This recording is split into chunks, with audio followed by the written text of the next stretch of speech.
नमस्कार, मैं जितेंद्र पांडे एक बार फिर से आप सबका स्वागत करता हूं ई लर्निंग प्लेटफॉर्म पे, जहां हम लोग अधिगम के विषय में पढ़ रहे थे। अधिगम के अंतर्गत बहुत सारी चीजों की चर्चा हम लोगों ने कर ली थी और अधिगम के सिद्धांत बेसिकली हम लोग पढ़ रहे थे। पिछले वीडियो में हम लोगों ने देखा था थॉर्नडाइक के सीखने के नियम। यहाँ तक की चीजें क्लियर करने के बाद आज एक नए लर्निंग थ्योरी को मैं आप लोगों के बीच में लेकर के आया हूँ। आप लोगों को याद होगा लास्ट टाइम जब हम लोग अधिगम सोपानकी का सिद्धांत पढ़ रहे थे, रॉबर्ट एंड गेने के अनुसार जो हमने पढ़ा था कि 8 प्रकार के अधिगम उन्होंने बताए थे। जब हम 8 प्रकार के अधिगम की बात कर रहे थे, यहाँ देखिएगा कि जब हम 8 प्रकार के 8 ऐसे लिखा जाएगा ना, ठीक है, फिर 8 प्रकार के अधिगम की बात कर रहे थे, तो उसमें जो सबसे लोवेस्ट क्वालिटी का था उसको सिग्नल लर्निंग बोला गया था। क्या बोला गया था? सिग्नल लर्निंग बोला गया था, या कहा गया था संकेत अधिगम। आप सबको याद होगा ना, संकेत अधिगम। और उस संकेत अधिगम में हमने आपको बताया था कि आज हम लोग जो पढ़ेंगे या संकेत अधिगम जो होता है उसमें Ivan Petrovich Pavlov, IP Pavlov का उल्लेख किया गया था। किसका उल्लेख किया गया था? आईपी पावलोव का उल्लेख किया गया था, जिनका पूरा नाम इवान पेट्रोविच पावलोव है ना। इसी संदर्भ में हम लोगों ने लास्ट टाइम चर्चा किया था। आज की जो थ्योरी है वो है संकेत अधिगम, यानी कि सिग्नल लर्निंग आज हम लोग पढ़ेंगे, और वो सिद्धांत किसका है? इवान पेट्रोविच पावलोव का। आइए देखते हैं। सबसे पहले तो आप ये समझिए कि सिद्धांत के कई सारे नाम हो, उसको मैंने लिख रखा है जैसे वीडियो की लेंथ ज्यादा लंबी ना हो और आपको आसानी से विषय वस्तु मिल जाए। देखिए, लगातार आप देखेंगे जो भी अधिगम सिद्धांत होता है, सिद्धांत एक है, उसके प्रतिपादक एक है, लेकिन उसके नाम क्या है? उसके नाम कई सारे। इसी क्रम में जो आज हम पढ़ रहे हैं, जो आज हम थ्योरी आपके बीच में लेकर के आए हैं, उसका नाम क्या है? शास्त्रीय अनुबंधन सिद्धांत। सिद्धांत का नाम क्या है? शास्त्रीय अनुबंधन सिद्धांत, या उसको हम अनुकूलित प्रत्यावर्तन सिद्धांत भी कहते हैं। यहां सबके पीछे सिद्धांत जोड़ लीजिएगा बेटा। आप क्या जोड़ लेंगे? सिद्धांत। क्योंकि जब हम बात करते हैं, ऐसे एग्जाम्स की बात करते हैं जो फैक्चुअल बेस्ड होते हैं, तो वहां पर सिद्धांत के कई सारे जो नाम है इनको प्रमुखता के साथ पूछा जाता है और इनका उल्लेख भी आपको करना होगा, आपको जहन में रखना होगा। तो शास्त्रीय अनुबंधन सिद्धांत है, अनुकूलित प्रत्यावर्तन है, संबंध प्रत्यावर्तन है, संबंध प्रतिक्रिया भी इसको बोलते हैं, अनुकूलित अनुक्रिया भी बोलते हैं, अंग्रेजी में क्लासिकल थ्योरी ऑफ लर्निंग बोलते हैं, या कंडीशन रिफ्लेक्स थ्योरी बोलते हैं। इतना तो सब समझ चुके होंगे। अब इस सिद्धांत के प्रतिपादक कौन है आपको ये देखना है। तो कौन है? Ivan Petrovich Pavlov. कौन है सिद्धांत के प्रतिपादक? Ivan Petrovich Pavlov. नाम सुना होगा तो इनके संबंध में ये भी जानते होंगे कि इनका संबंध कहां से, आप सबको पता होगा कि इनका संबंध सोवियत संघ रूस से है। कहां से? इनका संबंध सोवियत संघ रूस से है। और आप सबको पता होगा कि रूस के क्या थे? ये रूस के जीव वैज्ञानिक थे। क्या थे? ये रूस के जीव वैज्ञानिक थे, और जीव वैज्ञानिक होते हुए जीवों की पाचन दहकी पे काम कर रहे थे। किस पे काम कर रहे थे? जीवों की पाचन दहकी पे काम कर रहे थे। कौन? Ivan Petrovich Pavlov. और जीवों की पाचन दहकी पे काम करते हुए 1904 में, यानी 1904 ईस्वी में इनको नोबेल प्राइज दिया गया था। 1904 ईस्वी में इनको नोबेल प्राइज दिया गया था। किसको? Ivan Petrovich Pavlov. अगर अधिगम के संदर्भ में बात करें बेटा, तो क्वेश्चन पूछा जाता है कि अधिगम की कौन सी थ्योरी का प्रतिपादन इन्होंने किया था? अधिगम के किस सिद्धांत का प्रतिपादन इन्होंने किया था? तो आप क्या बताएंगे कि शास्त्रीय अनुबंधन सिद्धांत का प्रतिपादन किया था। लेकिन यह प्रश्न पूछा जाए कि शास्त्रीय अनुबंधन सिद्धांत में पावलोव ने किस जीव के ऊपर प्रयोग किया था, तो आप कहेंगे कि पावलोव ने क्या? एक कुत्ते पर प्रयोग किया था। किस पर प्रयोग किया था? कुत्ते पर। और वास्तव में कुत्ते की लाल ग्रंथि पर प्रयोग किया था। कुत्ते पे ना प्रयोग करके कुत्ते की लाल ग्रंथि पर प्रयोग किया था। ये क्वेश्चन आपसे पूछा जाता है, तो आप उत्तर क्या देंगे कि पावलोव ने जो प्रयोग किया वो कुत्ते की लाल ग्रंथि पे थी। ठीक है, देखो दो चीजें और यहां लिखी गई हैं। एक लिखा गया कंडीशन रिफ्लेक्स और दूसरा लिखा है लेक्चर्स ऑन कंडीशन रिफ्लेक्स। तो ये वास्तव में इनकी दो पुस्तकें हैं। इवान पेट्रोविच की, पावलोव की दो पुस्तकें हैं, कंडीशन रिफ्लेक्स और लेक्चर्स ऑन कंडीशन रिफ्लेक्स। इतनी सारी चीजों को आप स्क्रीनशॉट कर लीजिएगा, वीडियो आपके पास रहेगा निरंतर देखते हुए, क्योंकि बहुत महत्वपूर्ण चीजें हैं। इसके साथ साथ एक बार और क्वेश्चन पूछा गया बेटा, मैं आपको बताऊं, पूछा गया कि प्राचीन अनुबंधन सिद्धांत के प्रतिपादक कौन है। क्या पूछा गया? प्राचीन अनुबंधन सिद्धांत के प्रतिपादक कौन? तो बेटा मैं आपको बताऊं, अगर प्राचीन अनुबंधन की बात की जाए तो ये जो प्राचीन अनुबंधन सिद्धांत है बेटा, कौन सा प्राचीन अनुबंधन सिद्धांत है, इसके प्रतिपादक भी कौन है? आईपी पावलोव है। कौन है? IP Pavlov. जिनके संदर्भ में हम लोग पढ़ रहे हैं, इन्हीं के सिद्धांत को प्राचीन अनुबंधन सिद्धांत भी कहा जाता है। अगर क्वेश्चन आपसे पूछा जाए ये बताइए कि अनुबंधन का पिता या जनक किसको कहते हैं? तो आपका उत्तर क्या होना चाहिए? आपका उत्तर होना चाहिए अनुबंधन का पिता या जनक किसको कहते हैं? इवान पेट्रोविच पावलोव को कहते हैं। किसको कहते हैं? इवान पेट्रोविच पावलोव को कहते हैं। आईपी पावलोव को अनुबंधन का जनक कहा जाता है। यानी कि सबसे पहले अनुबंधन की जो चीजें हैं ये कौन प्रयोग में लाया, कौन व्यवहार में लाया? तो सबसे पहले अनुबंधन की चीजों को प्रयोग में लेकर क्या है? कौन? Ivan Petrovich Pavlov. इसीलिए इनके सिद्धांत को प्राचीन अनुबंधन भी कहा जाता है। बेटा ये एग्जाम में पूछा जा चुका है, ये एग्जाम में पूछा जा चुका है कि प्राचीन अनुबंधन सिद्धांत के प्रतिपादक कौन? ठीक है, इतनी सारी जानकारियों को आप लोग समझ चुके होंगे। थोड़ा सा आगे बढ़ते हैं। वास्तव में पावलोव ने जो प्रयोग किया, क्यों प्रयोग किया, क्या कंडीशन बने, मैं आपको बताऊं कि पावलोव जीव वैज्ञानिक थे। अभी हमने चर्चा किया पावलोव जीव वैज्ञानिक थे। तो इनके यहां क्या था? इनके यहां एक कुत्ता था। मैं अक्सर अपनी क्लास में डिस्कशन के दौरान बताता हूं कि कुत्ते दो प्रकार के होते हैं, एक को पालतू कुत्ता कहते हैं, दूसरे को फालतू कुत्ता कहते हैं। तो इनके यहाँ जो कुत्ता था वो पालतू प्रकार का था। अब आप समझ चुके होंगे कि वास्तव में पालतू कुत्ते का मतलब क्या होता है। अगर कुत्ते को पालतू कहा जाए तो उसमें क्या क्या विशेषता रहेंगी? निसंदेह वास्तव में था क्या कि उस कुत्ते को भोजन दिया जाता था। कौन देता था? उसको भोजन देने के लिए एक नौकर था। कुत्ते को भोजन देने के लिए एक नौकर था। प्रतिदिन वो अपने समय पे भोजन देता था। अब देखिए सुबह का समय, बहुत स्टोरी आपको नहीं बता रहा हूं क्योंकि आपके काम की चीज बता रहा हूं। सुबह का समय पावलोव महोदय अखबार पढ़ रहे हैं। मान लीजिए कि 8 बजे का समय था। होता क्या कि 8 बजे ये जो नौकर है ना, ये 8 बजे प्रत्येक दिन सुबह नौकर भोजन लेके आता। किसके लिए? कुत्ते के लिए। ठीक समझिए, अखबार पढ़ रहे हैं कौन? पावलोव महोदय अखबार पढ़ रहे हैं सुबह के 8 बजे। 8 बज रहे हैं, ये नौकर भोजन लेकर के आता है। किसके लिए? कुत्ते के लिए। एक इंटरेस्टिंग चीज देखते हैं इवान पी पावलोव कि ये जो कुत्ता है ना, ये ना तो भोजन को देखता है, समझिएगा, ना तो भोजन को देखता है और ना ही वह नौकर को देखता है। मतलब ना तो भोजन को देखता है और ना ही भोजन लाने वाले को देखता है। दोनों ही व्यक्तियों को कुत्ता नहीं देखता है, फिर भी वो लाभ देना स्टार्ट कर देता है। समझिएगा इस बात को। पावलोव महोदय क्या देखते हैं कि कुत्ता जो है वो ना तो भोजन को देखता है और ना ही भोजन लाने वाले नौकर को देखता है, फिर भी लाभ देना स्टार्ट कर देता है। बस इतना काफी था इवान पेट्रोविच पावलोव को अपना प्रयोग करने के लिए। वास्तव में ऐसा क्या हुआ कि वह कुत्ता जो है वो ना तो भोजन को देख रहा है और ना ही नौकर को देख रहा है, फिर भी कुत्ता क्या दे रहा है? कुत्ता लाभ दे रहा है। ये चीज जो उनके जहन में क्लिक कर गई, इसी पर इन्होंने प्रयोग किया। प्रयोग करने के लिए किया क्या पावलोव ने? कुत्ते की, जो कुत्ता था उस कुत्ते की लाल ग्रंथि को काट दिया। क्या किया बेटा? लाल ग्रंथि को काट करके एक बीकर से लगा दिया। क्या किया? लाल ग्रंथि को काट कर एक बीकर से लगा दिया। अब आप सोच रहे होंगे बीकर से क्यों लगा? बीकर से इसलिए लगाया कि उस कुत्ते को लाल कब आती है इस बात को हम ठीक प्रकार से जान सके, इसके लिए उसने कुत्ते की लाल ग्रंथि को काट कर बीकर से लगा दिया। अब इसके बाद आपको कुछ शब्द समझने होंगे। सबसे पहले तो समझो बेटा क्या कि स्वाभाविक उद्दीपक। सबसे पहले क्या समझो? स्वाभाविक उद्दीपक, जिसको हम लोग अंग्रेजी में क्या बोलते हैं? यूसीएस। क्या बोलते हैं? UCS, unconditional stimulus. क्या बोलेंगे?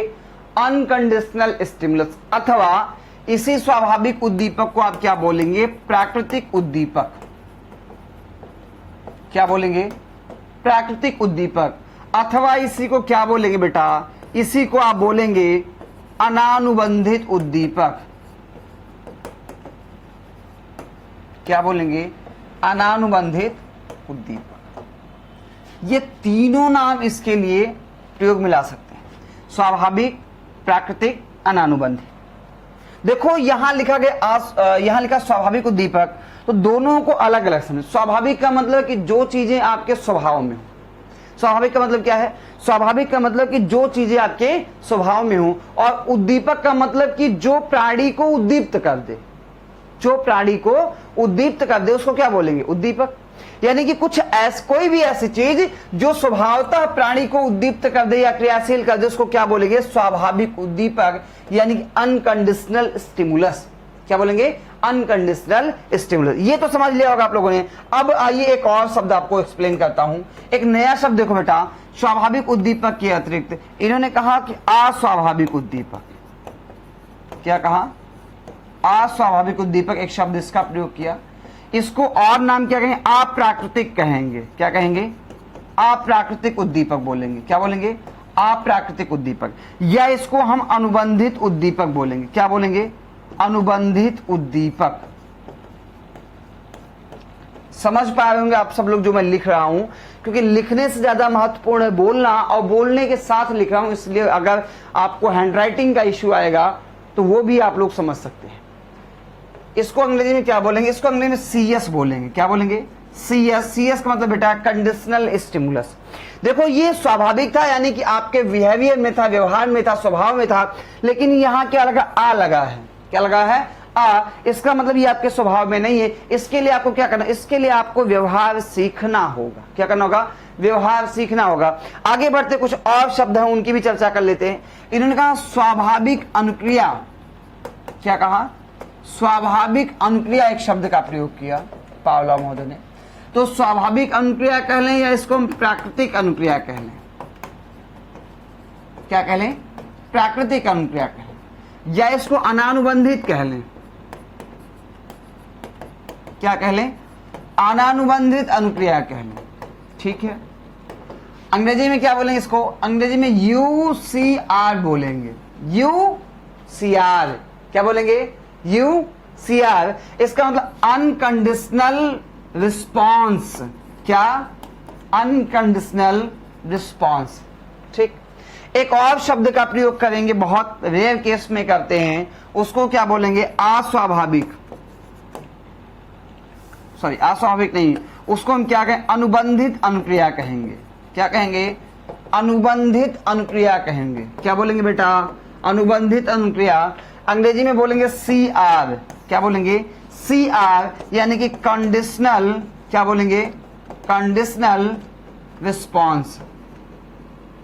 इतने टर्म आपको समझ में आ गए कि स्वाभाविक उद्दीपक क्या है, अस्वाभाविक उद्दीपक क्या है, स्वाभाविक अनुक्रिया क्या है, और अनुबंधित अनुक्रिया क्या है।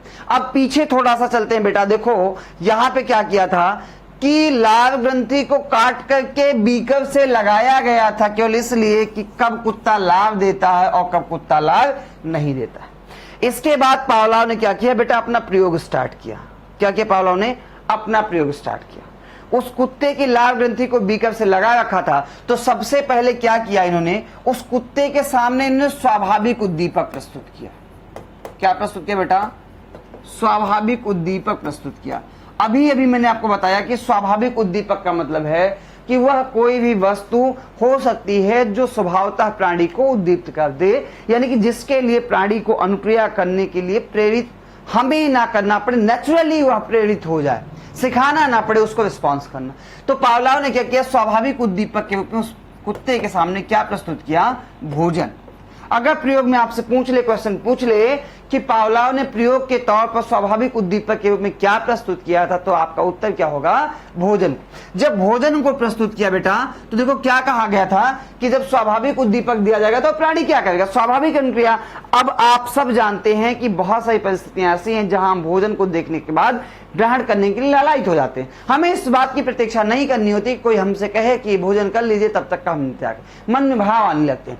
तो इन्होंने कहा जब प्राणी के सामने, कुत्ते के सामने स्वाभाविक उद्दीपक को हमने प्रस्तुत किया, तो प्राणी ने क्या किया, स्वाभाविक अनुक्रिया किया।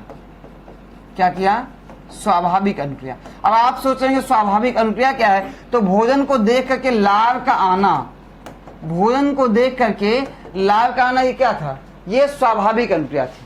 भोजन को देख करके लार का आना, ये स्वाभाविक अनुक्रिया थी। ये तो पहला स्टेप था। इसके बाद आप देखेंगे क्या किया गया, पावलोव ने एक और स्टेप आगे बढ़ करके काम किया। इस बार उन्होंने क्या किया, इस बार उन्होंने प्राणी के सामने अस्वाभाविक उद्दीपक को प्रस्तुत किया। क्या किया, इस बार प्राणी के सामने उन्होंने अस्वाभाविक उद्दीपक को प्रस्तुत किया। दूसरे स्टेप में क्या किया, दूसरे स्टेप में उन्होंने प्राणी के सामने अस्वाभाविक उद्दीपक प्रस्तुत किया। क्या प्रस्तुत किया, अस्वाभाविक उद्दीपक। अब आप सोच रहे होंगे कि सर ये अस्वाभाविक उद्दीपक क्या, अभी अभी मैंने बताया कि वह उद्दीपक जो प्राणी के स्वभाव में नहीं हो, यानी कि जिन चीजों को देखकर प्राणी अनुक्रिया करना नहीं जानता, उसको हम क्या कहेंगे, उसको हम अस्वाभाविक उद्दीपक। जब इसको प्रस्तुत किया गया तो प्राणी ने क्या किया, कोई अनुक्रिया नहीं किया, नो रिस्पॉन्स। बेटा देखो, जिसको आप जानते हो ना लाल, उसके लिए अनुक्रिया करते हो, और जिसको आप नहीं जानते उसके लिए कोई अनुक्रिया नहीं करते। ये स्टेप 2 था। स्टेप 3 में क्या किया पावलोव ने, इन दोनों को एक साथ प्रस्तुत किया।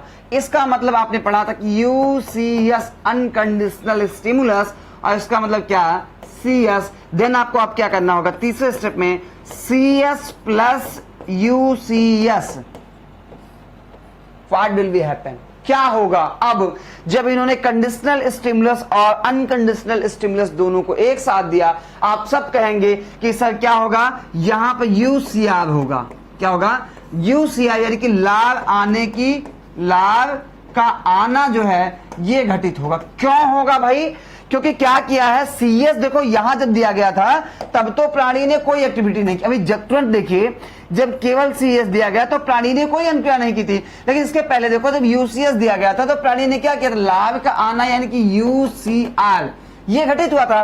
तो जब इन दोनों को एक साथ पावलोव ने दिया कुत्ते को, तो कुत्ते ने क्या किया, यूसीआर यानी कि लाभ दिया।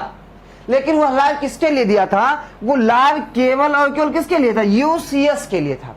जैसे मान लीजिए कि हम और कप्तान साहब आपको बीच सड़क पे मिल जाएं, ठीक, मैं क्या हूं आपके लिए, मैं आपके लिए यूसीएस हूं, अनकंडीशनल स्टिमुलस हूं। क्यों, क्योंकि आप निरंतर मुझे देख रहे हैं, आप पहचानते हैं कि जितेंद्र साहब बाल विकास वाले, सीडीपी वाले, लेकिन कप्तान साहब का नाम ही सुना है आपने, आज तक देखा नहीं कभी। तो जब हम और दोनों 1 by 1 करके मिलेंगे तो हमारे लिए तो आप कहेंगे sir good morning, good afternoon, या जो भी आपके मन में भाव होगा। कप्तान साहब कहीं चौराहे पे आपको अकेले मिल जाए तो आप उनके लिए कोई व्यवहार करेंगे, नहीं करेंगे ना। क्यों, क्योंकि कप्तान साहब को कुछ नहीं जानते हैं, उनके विषय में कुछ नहीं जानते, इसका मतलब आपने नो रिस्पॉन्स किया।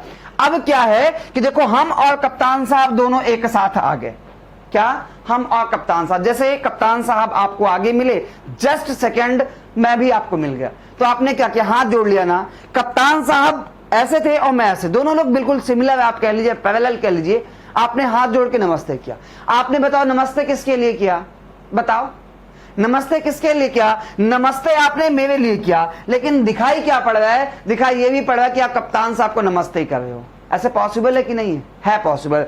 ठीक उसी प्रकार से कुत्ते ने लाभ तो दिया, लेकिन किसके लिए लाभ दिया, उसने केवल और केवल यूसीएस यानी कि भोजन के लिए लाभ दिया, घंटी के लिए भी उसने कोई अनुक्रिया नहीं की थी।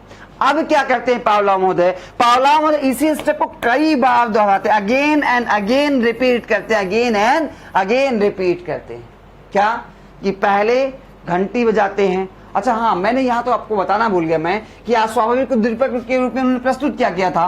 तो अस्वाभाविक उद्दीपक के रूप में घंटी की आवाज उन्होंने दी थी, घंटी बजाई थी, हम कह ले घंटी की आवाज उत्पन्न की थी। तो यहां क्या किया कि घंटी की आवाज उत्पन्न करने के बाद वो भोजन दे रहे थे, क्या, घंटी की आवाज उत्पन्न करने के बाद भोजन दे रहे थे। और इसी स्टेप को उन्होंने लगातार फॉलो किया, लगातार कई दिनों तक कई बार फॉलो किया। फिर चौथे स्टेप में क्या देखा पावलोव महोदय ने कि अब उसके सामने, कुत्ते के सामने केवल घंटी बजाई गई है। अब बताओ कुत्ता क्या करेगा, रिस्पॉन्स करेगा कि नहीं करेगा। भाई हम और कप्तान साहब रोज आपको मिले, डेली आपको मिले, डेली आपको मिले, और एक दिन पता चल जाए कप्तान साहब अकेले मिल जाए, तो आप ये तो एक्सपेक्ट करोगे ना कि पहले कप्तान साहब दिखते थे, उसके बाद जितेंद्र साहब दिखते थे, आज भी कप्तान साहब दिख रहे हो तो कहीं ना कहीं जितेंद्र साहब इनके साथ होंगे। तो जैसे कप्तान, क्योंकि आपको ये पता ना कि विदिन सेकंड में दिखाई पड़ता हूं, कप्तान साहब के जैसे परछाई की ओर से मैं दिखाई पड़ता हूं, तो जैसे कप्तान साहब दिखाई पड़ेंगे आप तुरंत अलर्ट होगा कि नमस्ते कर लेंगे ना, लेकिन मैं आपको नहीं दिखूंगा। कौन दिखेगा, केवल कप्तान साहब। तो इस बार आपका रिस्पांस किसके लिए होगा, कप्तान साहब के लिए। ठीक वही हुआ, घंटी बज गई, कुत्ते ने क्या कर दिया, कुत्ते ने लाभ दिया, लाभ का आना घटित हो गया। लेकिन पावलोव महोदय चालाक थे, साइंटिस्ट थे, तो उन्होंने भोजन नहीं दिया और दिखाई क्या पड़ गया कि कुत्ते ने घंटी के लिए लाभ दिया, घंटी की आवाज को सुन करके लाभ दिया। बेटा देखो जो घंटी है ना, ये क्या, ये सीएस है, और ये जो अब लाभ आएगी, घंटी के बजने पर जो लाभ आएगी उसको क्या बोलेंगे बेटा, उसको सीआर बोलेंगे। क्या बोलेंगे, सीआर, कंडीशनल रिस्पॉन्स, यानी कि अनुबंधित अनुक्रिया। क्यों अनुबंधित अनुक्रिया बेटा, क्योंकि यहां अभी जब घंटी हमने अकेले दी थी तब कुत्ते ने कोई अनुक्रिया नहीं की थी, लेकिन वही घंटी अब बज रही है तो कुत्ता क्या कर रहा है, लाभ दे रहा है। उसके पीछे का रीजन ये है कि इस घंटी का इस लाभ के आने के साथ क्या हो गया, अनुबंधन हो गया है, यानी कि जुड़ाव हो गया है। इसी को बेटा क्या बोलते हैं, इसी को प्राचीन अनुबंधन बोलते हैं। अभी जल्द मिलते हैं आपको एक नए वीडियो में, तब तक के लिए आप लोग हमारे साथ बने रहेंगे।